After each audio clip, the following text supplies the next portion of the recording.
friends, welcome to video lecture on dynamics of machinery. Today we'll discuss about dynamical equivalent system. So let us start the dynamical equivalent system to convert rigid body into two mass with and without correction couple.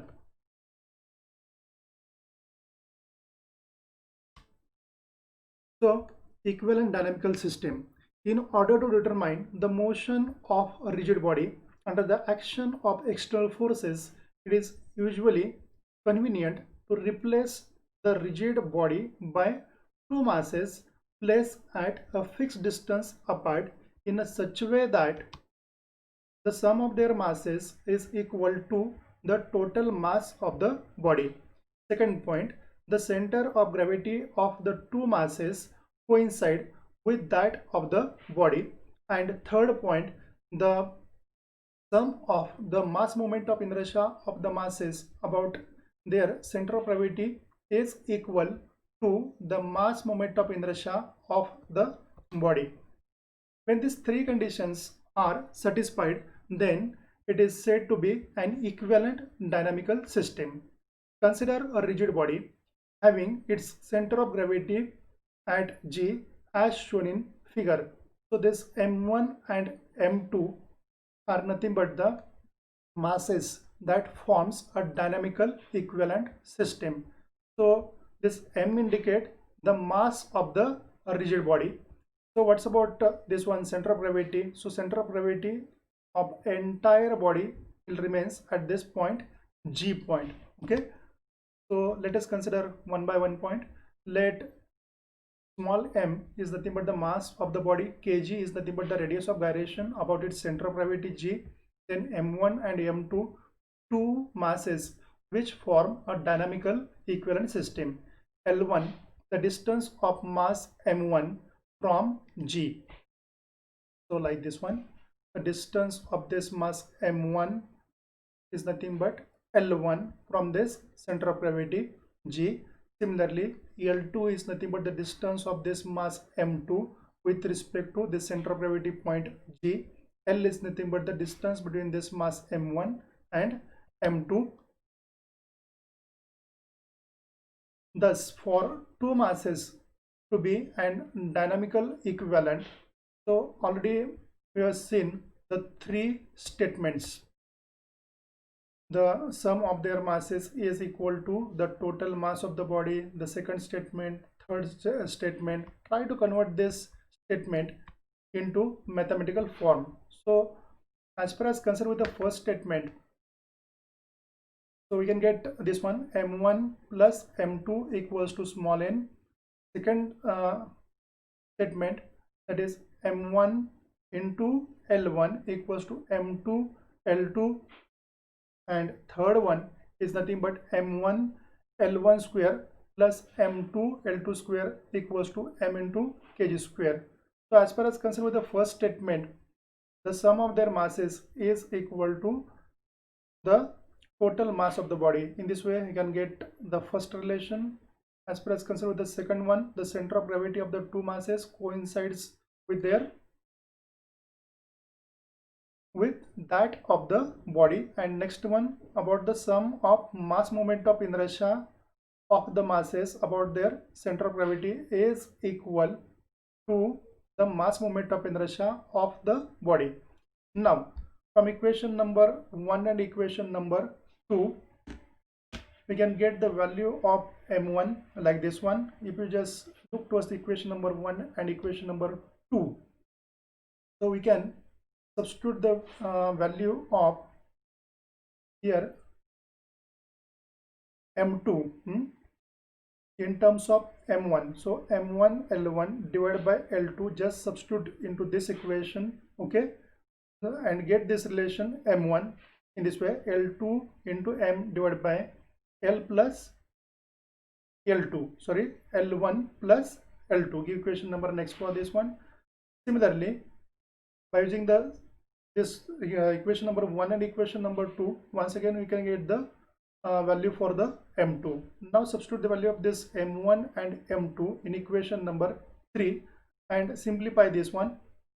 So what's about the m1? M1 is here already. The calculations done by us for this one, or simplification done by us. Just substitute this m1 here, then L1 square will remain as it is, plus what's about this one? This indicate the m2.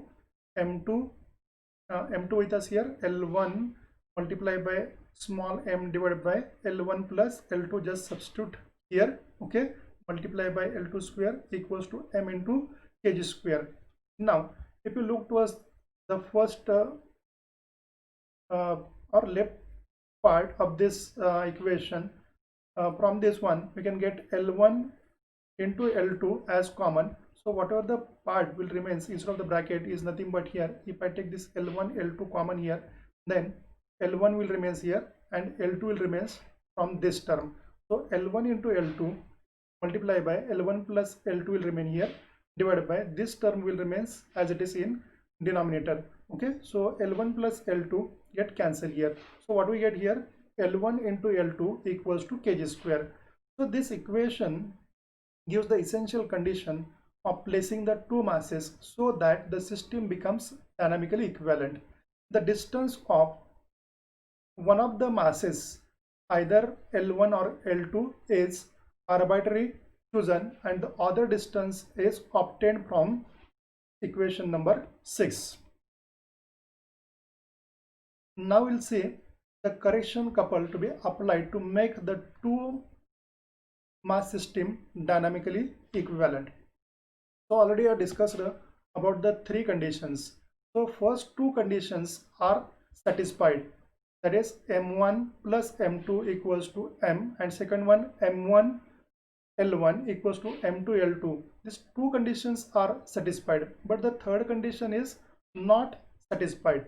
This means that the mass moment of inertia of the two masses placed arbitrarily will differ than that of the mass moment of inertia of the rigid body. So for that, just concentrate on this diagram.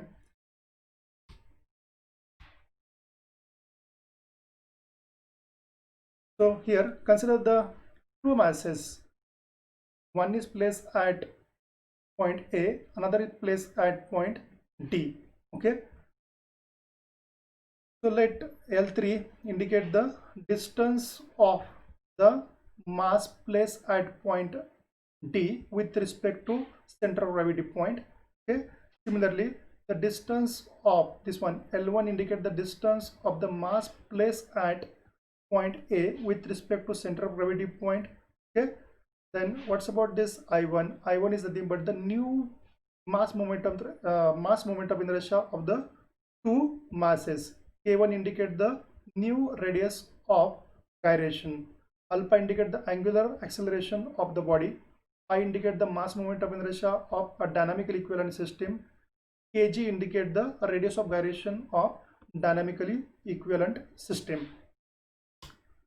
So we know that the torque required to accelerate the body is nothing but T equals to I into alpha. So what's about this I? I is nothing but the mass moment of inertia and alpha indicate the angular acceleration. So I we know m into kg square multiplied by alpha. Similarly, the torque required to accelerate the two mass system placed arbitrarily. So you can get the T1 in this way, I1 multiplied by alpha. So I1 is nothing but the m into k1 square into this one alpha. So in this way you can get the two equations. So difference between these two torque is nothing but the correction couple. So get this difference. So T dash is nothing but T1 minus T. So T1 with us m k1 square into alpha, and next one T with us m into kg square into alpha. So from both the term get this m as common and get this alpha as common here. So you can get this T dash is nothing but m into k1 square minus kg square into alpha. So difference of this torque T dash is nothing but the correction couple. This couple must be applied when the masses are placed arbitrarily to make the system dynamically equivalent. This of course will satisfy the condition number 3. Okay, so we know kg square is nothing but L1 into L2, and this K1 square equals to L1 into L3. So therefore correction couple T dash is nothing but, now focus on this relation, m into K1 square minus Kg square into alpha. Just replace this K1 by this term and Kg by this term. Okay, this term L1 into L2. Now from this just take this L1 as common, so we can get here m into L1 into L3 minus L2 into alpha. But L3 minus L2 equals to L minus small l minus capital L. Now just see from the geometry. Now this L3 minus L2 is nothing but this distance will remains, and if you look towards this one, L1, sorry, L minus L1, again nothing but the same distance. So same is written here, L3 minus L2 equals to L minus capital L. So therefore T dash is nothing but m into L1. Just replace this L3 minus L2 by small l minus capital L. Okay, so we can get this T dash equals to m into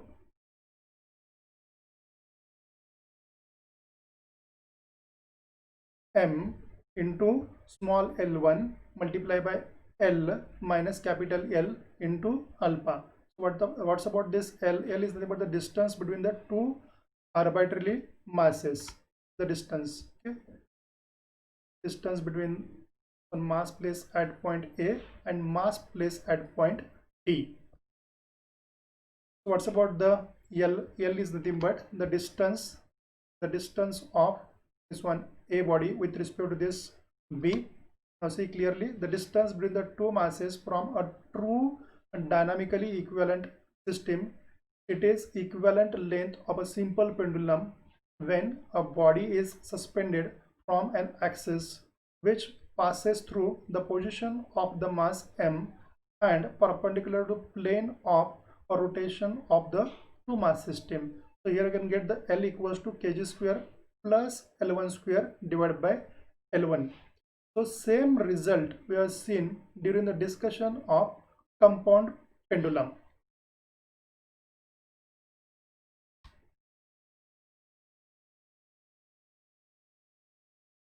I hope in today's discussion the concept of dynamically equivalent system clear to you. Thank you.